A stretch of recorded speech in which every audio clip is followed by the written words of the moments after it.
I'm here at the Mountain Pine Ridge Forest Reserve, standing in front of one of the few fires left to contain before it spreads further into the area. The team at the Belize Forest Department is hoping that the flames will be extinguished by a nearby creek before it can spread into the area.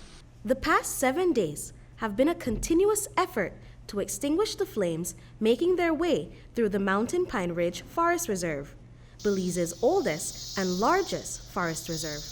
First established in 1944, the reserve spans over 300 square miles and is home to rivers, waterfalls, a variety of fauna, and as the name suggests, is brimming with thousands of pine trees.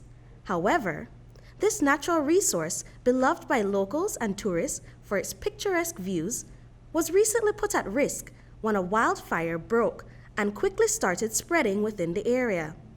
The fires, which have been burning since last Wednesday, are believed to have been started by a lightning strike. Amin Bedran, manager at the Bull Ridge Limited, a sustainable logging company that manages the reserve, says that the team jumped into action right away and have since been able to manage the blaze. The fire started, as they mentioned earlier, with a lightning all the way by Kinloch.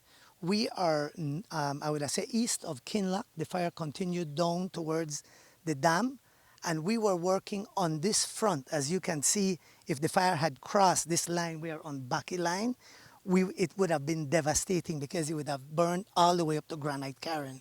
There's no breaks between. The only way you can fight and control a fire in the Pine Ridge is with the roads.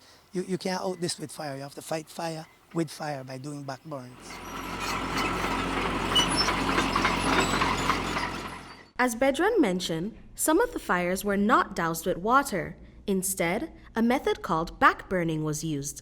This process involved burning a counter set of controlled fires to eliminate the fuel in the path of the approaching flames. Chaneli Carrillo Balan, forest officer in charge at the Douglas De Silva Forest Station, explained that in order to create the fire line, which is the barrier to the progression of a wildfire, the team had to quickly open roads. They were able to accomplish this with the help of Cisco Construction. So at this location where we are right now, we are on line number 1, which you can see here. This is Douglas De Silva. This is where all the camps are, the houses, the offices. The fire was coming south to north, and we had to open this line here as a fire line. The fire was coming in this direction here. So what we had to do is, in order to protect the station, the camp on this side, which is very, very close, we had to backburn. And this is where you can see the big difference. See? So when you have the backburn, you make sure that it is done under a controlled environment as much as possible, under the conditions that we were, fighting the wildfire. And that way we have a fire fighting the wildfire coming back. And that way we were able to, it helps to make sure that we create a buffer. If the team had been unable to contain the fire, it would have put the neighboring camps and resorts at risk. However, they were successful in their mission, and that area is no longer a threat. The ministry, especially the forest department, which is overlooking these forest fires, it's a concern for them because it falls under their jurisdiction. However, we must recognize also that some of the fires might be intentional fires because they are agricultural landscape fires, and they escape and they get into the forest without control. Some of them are permitted fires, like what happens in industry, for example, the sugarcane industry. If it's not controlled, these also get away, and then it causes problems. Here in the Mountain Pine Ridge, real concern for us because we know we have, apart from the logging concessionaires who are up here, this is a real natural resource for the government and people of Belize, but we also have tourism. So we have the resorts, which are a concern because you have tourists, you have people who come up on weekends to spend time with their families, so certainly a concern. Although these fires required immediate action to extinguish, fires within the reserve are not uncommon. Every year, the Belize Forest Department and its partners perform what is called a prescribed burn, which is a controlled set of fires set in order to clear debris on the forest floor, to preserve the health of the forest, and ensure that these decaying materials are cleared should a wildfire occur. The key to a good forest fire is maintaining control. John Pinella, Deputy Chief Forest Officer at the Forest Department, further explained this process. In a pine ecosystem, fires are necessary. Actually, annually we have fires going through. Preferably, we would like to be the ones burning the fires in the cool months, which we call a prescribed burn. And we make sure that we burn the litter that you see on the ground. If we leave this for a number of years, this will start growing and it becomes a bigger fuel load on the ground. So when we do have fires, it burns really, really hot and it causes more damage than help.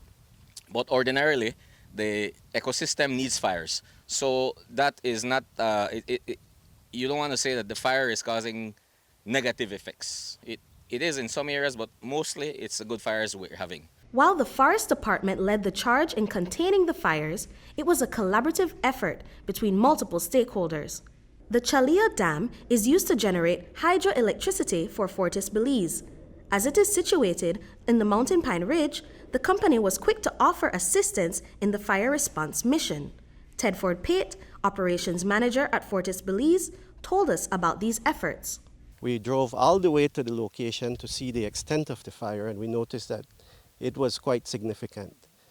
So from that point, Saturday, we start to mobilize in collaboration with all our stakeholders, the Forest Department primarily, and also we had the support of Mr. Bedran with the Bull Ridge crew. We had Mr. David Penner providing support with bulldozers, graders, water trucks, BRC, Siska Construction, FCD eventually came out to assist with foot on the ground as well. And we also had about 3/4 of our Fortis Belize crew as part of the boots on the ground extinguishing these fires.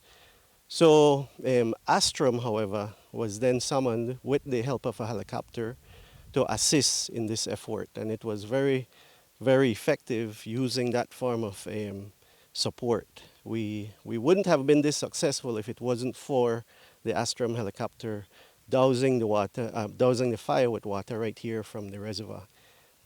So we are very grateful for all the support we have gotten. Preliminary findings indicate that 38.9% of the reserve were affected by the fires. According to Habet, most of the trees in these areas are recoverable and will regenerate and produce seedlings within the next 2 months. For the few trees that were severely damaged, he anticipates that those will have a longer recovery time.